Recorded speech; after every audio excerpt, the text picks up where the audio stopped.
Hi, good afternoon or good evening. I'm Paul Sedita. Hopefully, I'm a familiar face somewhat from last year, even though we were in quarantine for most of the year. This is AP2 Physics and the second year of IB. We co-seat both courses. I'm going to just give you a quick overview of the topics we're going to do this year, some exam in May, options, and just remind you of the main mode by which I teach the new content, which is a flipping model. So I'm just going to go to share screen and go to a simple presentation. Okay. So as you can see here, I've been doing this for quite a while, 31 years and 22 here at CA. The kids know from last year, even if they only saw me twice, 2 days a week, I love physics. I'm very enthusiastic about what I do. We are very, very well equipped school in terms of the things we can do, especially in year two, which is an unusual course for a lot of districts to offer. I know many of the physics teachers in this area and they normally don't offer that. So your son or daughter has a pretty good opportunity with this course. Okay, so just a quick review. Last year, the physics focused on really mechanics and energy, a little bit of waves, and then we finished the year with electricity. In a Regents physics class or a typical survey course in physics, you cover these topics plus others. The College Board, smartly, in my opinion, a few years ago decided to take all these topics and break them into 2 years because we go so much into depth. And the IB has done something similar, at least for the HL course.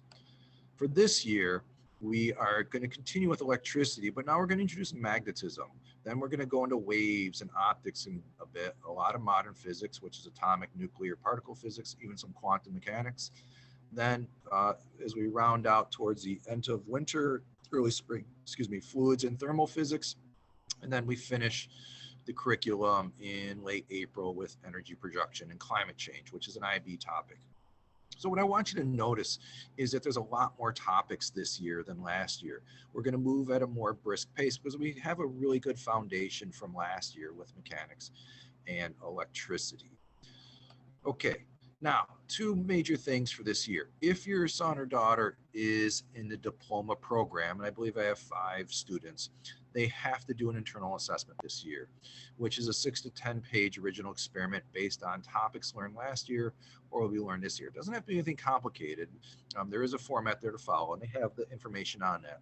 That's something that is going to be 25% roughly of their IB grade. It says can work with a partner individually.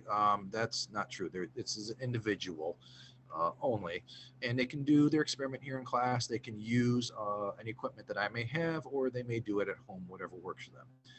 I haven't given a set due date because I know that diploma kids have the EE. They have to worry about maybe some other IAs, but in general, they should be thinking about what they want to do, planning and designing, and finish that by mid-October, and then start gathering their data and maybe debugging, some issues that come up, and have that done by January. So that leaves them about a month to do a final draft. And I think they have to be turned in by late March, early April, but we don't want to wait to the last minute for that. So again, that's just for those who are in a diploma program. If your son or daughter is just an AP kid, they can do this if they want to. It's a really good project for them to do, but it's not required. Okay, so whoops, went the wrong way. In terms of external assessment tests, the students have the option of one of 3 things, and some of them they can double up on. Most of the students will simply take the AP2 exam on May 12th, and that's a separate exam than they did last year. And they get 4 more credits if they get credit, so ultimately they can leave as seniors with 8 credits of physics.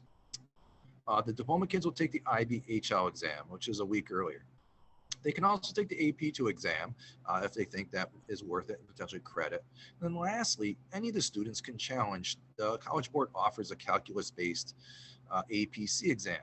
And the reason they might want to challenge that is because those students who may be going into engineering or physics probably will not get credit for the AP2 exam because it's not calculus based.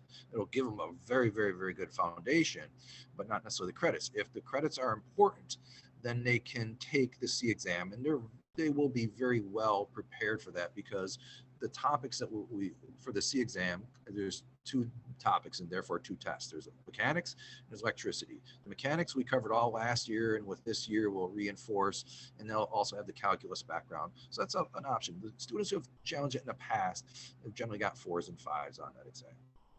Again, if you have any questions, please let me know. The last thing I would just want to remind you of last year and this year, we're going to continue, is a flipping type of model. Whoops, that's not what I wanted. I'm just going to unshare. So let me just explain it to you. So whenever we learn new material, I will give the students a note sheet, but rather than take notes in class, I will have them do it at home, where they can go to a YouTube channel of mine, and I basically have recorded myself doing that lesson. It's just audio. You don't have to see me. And so they do that in class, and then when they come to class the next day, we address any questions, and then generally we do our practice or our homework in class. Not all of it, but enough so that they hopefully feel confident in what they're doing before they finish the rest on their own. So it's extremely important that the students stay on top of these lessons, because that's their new learning. And it's also important, like last year, they consistently and diligently do their practice sets, because that's how they gauge how well they understand the material.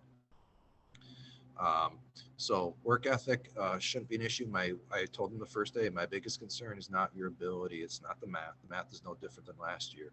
It's the senioritis creeping in, especially when they find out what college you're going into. For some, it's earlier than others.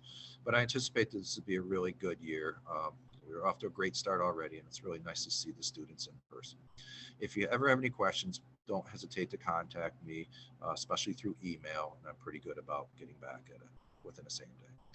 Well, it was good talking to you. Hope to see some of your faces at some point. Otherwise, have a great year.